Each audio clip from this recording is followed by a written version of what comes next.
Hello everyone. So as you can see on the screen, clauses. Clauses is a very important topic for the class 9th and 10th as well. So आज हम बहुत ही easy way में देखने वाले हैं कि आप clauses अगर क्लॉजेस से रिलेटेड कोई भी सेंटेंसेस आपके एग्जाम में आते हैं तो आप उन्हें कैसे आइडेंटिफाई कर सकते हैं, एंड सेकेंडली अगर आपको क्लॉजेस से ऐड करने के लिए आ रहा है तो किस क्लॉज को कहाँ पर यूज़ करना है, ये सब कुछ आज हम इस वीडियो में देखने वाले हैं। तो सबसे पहले हम बात कर लेते हैं एक सेंटेंस के स्ट्रक्चर की। तो आपको ये पता ही होगा कि सेंटेंस का एक जो कंप्लीट स्ट्रक्चर होता है वो होता है subject plus verb plus object. यहाँ पर वर्ब जो है वो दो पार्ट में डिवाइड होती है, दैट इज़ हेल्पिंग वर्ब और मेन वर्ब। तो अगर एक कंप्लीट सेंस जो सेंटेंस का निकल कर आता है वो इसी स्ट्रक्चर में सेंटेंस के होने पर निकल कर आता है। अगर सब्जेक्ट प्लस वर्ब भी है तो भी वो सेंटेंस एक कंप्लीट मीनिंग हमें देता है। अब इधर पर हम क्लॉज को कैसे समझेंगे। एक्चुअली क्लॉज जो हैं वो दो पार्ट्स में डिवाइड होते हैं, that is main clause and subordinate clause. जो हमारा एक कंप्लीट स्ट्रक्चर है सेंटेंस का, इसमें जो सब्जेक्ट और वर्ब का पार्ट होता है ये पार्ट होता है मेन क्लॉज का, जैसा कि मैंने यहाँ पर लिखा हुआ है।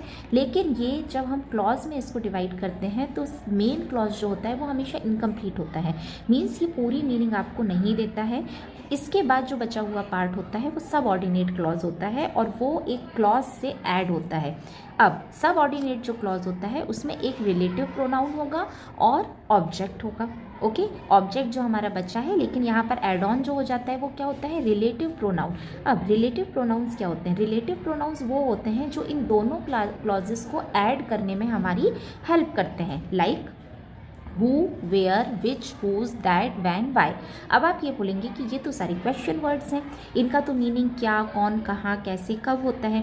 नहीं, जब हम दो सेंटेंसेस को जोड़ने की बात करते हैं उस टाइम पर इन क्वेश्चन वर्ड्स का मीनिंग जो है वो चेंज हो जाता है। कैसे? हु जो है वो एक पर्सन के लिए तो यूज़ होगा, लेकिन यहाँ पर इसका मीनिंग कौन नहीं, जो हो जाएगा। ठीक है, जैसे मैंने बोला वह लड़का जो पीली शर्ट पहना हुआ है। देखिए, हिंदी में आपको बहुत अच्छे से समझ में आएगा वह लड़का। अगर मैंने आपसे सिर्फ इतना कहा वह लड़का, क्या आपको इसका मीनिंग समझ में आया? नहीं, आपके दिमाग में एक क्वेश्चन आएगा, वह लड़का क्या। जब मैंने बोला जो पीली शर्ट पहना हुआ है तो आपको ये समझ में आया, अच्छा मैं उस लड़के की बात कर रही हूँ जिसने पीली शर्ट पहनी हुई है। तो यहाँ पर ये जो है ये इंग्लिश में एज अ हु यूज़ होता है।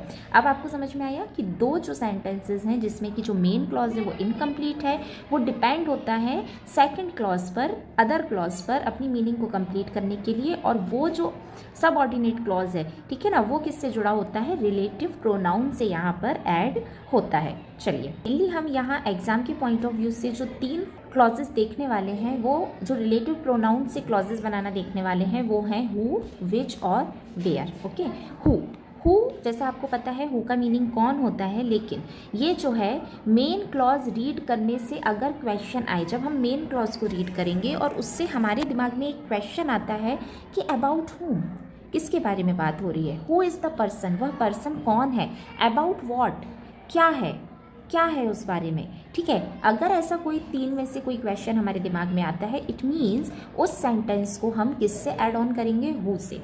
इसके बाद मेन क्लॉज रीड करने से अगर हमारे दिमाग में क्वेश्चन किसी थिंग के बारे में आता है, किसी चीज़ के बारे में आता है कि ये हमसे किसी चीज़ के बारे में पूछ रहे हैं या किसी चीज़ के बारे में बात हो रही है, तब ये किससे ऐड होता है, विच से ऐड होता है। इसके बाद अगर हम जब क्लॉजेस पढ़ रहे हैं, हम मेन क्लॉज को रीड करते हैं और हमारे दिमाग में क्वेश्चन अगर किसी प्लेस से रिलेटेड आता है कि किस प्लेस के बारे में बात हो रही है, तो वहाँ पर हम जो वर्ड यूज़ करेंगे उन दोनों क्लॉजेस को ऐड करने के लिए वो वेयर होगा। आपको समझ में आ गया? अगर किसी पर्सन से रिलेटेड क्वेश्चन आया या फिर हमारे दिमाग में एक क्वेश्चन आया कि क्या, उस बारे में क्या, तो जो क्लॉज यूज़ होगा, जो रिलेटिव प्रोनाउन यूज़ होगा उन दोनों क्लॉजेस को ऐड करने के लिए वो हु होगा। अगर किसी चीज़ के बारे में क्वेश्चन हमारे दिमाग में आता है तो उन दोनों को हम विच से ऐड करेंगे, और अगर प्लेस से रिलेटेड हमारे दिमाग में क्वेश्चन आता है तो हम उसे वेयर से ऐड करेंगे। चलिए, अब हम कुछ एग्जाम्पल से इन्हें समझ लेते हैं। यहाँ आपके सामने एक सेंटेंस है she knows who was absent yesterday. अब जैसा कि हमने अभी पढ़ा था मेन क्लॉज क्या होता है, सब्जेक्ट प्लस वर्ब। तो यहाँ पर जो शी और नोज है वो क्या है, सब्जेक्ट प्लस वर्ब, यानी ये मेन क्लॉज हो गया। अब हमने कहा वह जानती है, तो हमारे दिमाग में क्या आया, वह क्या जानती है, हमने क्या पढ़ा था कि अगर हमारे दिमाग में क्वेश्चन आता है क्या, इट मीन्स उन सेंटेंस को हम किससे ऐड ऑन करेंगे, हु से। तो she knows who was absent yesterday. अब देखिए यहाँ पर दो चीज़ें आएंगी। आपके एग्जाम में क्वेश्चन कैसे आ सकता है, या तो आपको सेंटेंसेस दिए हुए हैं, आपको उसको यहाँ पर रिलेटिव प्रोनाउन से ऐड ऑन करना है, या फिर आपसे पूछ लिया जाएगा कि ये जो सेंटेंस लिखा हुआ है वो नाउन क्लॉज है या एडजेक्टिव क्लॉज है। अब देखिए अभी हमने देखा था she knows who was absent yesterday, वह जानती है कि कल कौन एब्सेंट था। अब यहाँ पर हमने ऐड कर दिया the boy, she knows the boy who was absent yesterday, वह उस लड़के को जानती है, किस लड़के को जानती है, हु वॉज एब्सेंट यस्टरडे। अब देखिए दोनों में डिफरेंस क्या है, यहाँ पर हम बात कर रहे हैं शी नोज, वह जानती है, वह क्या जानती है कि कल कौन एब्सेंट था। यहाँ पर हम किसके ऊपर फोकस कर रहे हैं, यहाँ पर हम नाउन के ऊपर फोकस कर रहे हैं। लेकिन यहाँ इस सेकंड सेंटेंस में शी नोज द बॉय, वह उस लड़के को जानती है, कौन लड़का, यहाँ पर हम इस नाउन, इस लड़के के बारे में क्वालिटी बता रहे हैं, हु वॉज एब्सेंट यस्टरडे, जो कि कल एब्सेंट था। तो जब यहाँ पर नाउन को फोकस किया जाता है, नाउन के बारे में बात की जाती है, तो वो नाउन क्लॉज होता है। जब यहाँ पर हमने इस बॉय की क्वालिटी के बारे में बात की, वह लड़का जो कल एब्सेंट था, मतलब नाउन की क्वालिटी मीन्स एडजेक्टिव, तो ये हो जाता है एडजेक्टिव क्लॉज। ठीक है, तो ये दो टाइप से आपको आ सकते हैं, या तो आप रिलेटिव प्रोनाउन से आप ऐड करिए क्लॉज को, या फिर ये जो क्लॉज लिखे हुए हैं, ये सेंटेंसेस लिखे हुए हैं, आपको इसको आइडेंटिफाई करना है कि ये कौन सा क्लॉज है। चलिए आगे हम कुछ और एग्जाम्पल देखते हैं तो आपको उससे और क्लियर होगा।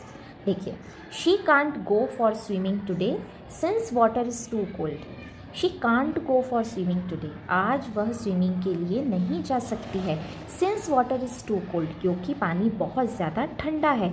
तो देखिए यहाँ पर क्या बताया जा रहा है कि वह नहीं जा सकती है, नहीं जाना, जाना इज़ वर्ब, ओके, जाना इज़ वर्ब। क्यों नहीं जा सकती है, क्योंकि पानी बहुत ठंडा है। तो यहाँ पर क्या बता दिया, जो नहीं जाना है उसके बारे में क्वालिटी बताई है, इसीलिए नहीं जा सकती है क्योंकि पानी बहुत ठंडा है। तो जब वर्ब की क्वालिटी की बात होती है तो वो क्या होता है, एडवर्ब होता है, इसलिए ये एडवर्ब क्लॉज है। ठीक है, इस तरीके से आपको समझना है कि जो आपका सबऑर्डिनेट क्लॉज होगा वो किसके बारे में बात कर रहा है। अगर सबऑर्डिनेट क्लॉज जो है वो नाउन को फोकस कर रहा है, नाउन के बारे में बात कर रहा है, तो वो नाउन क्लॉज हो जाएगा।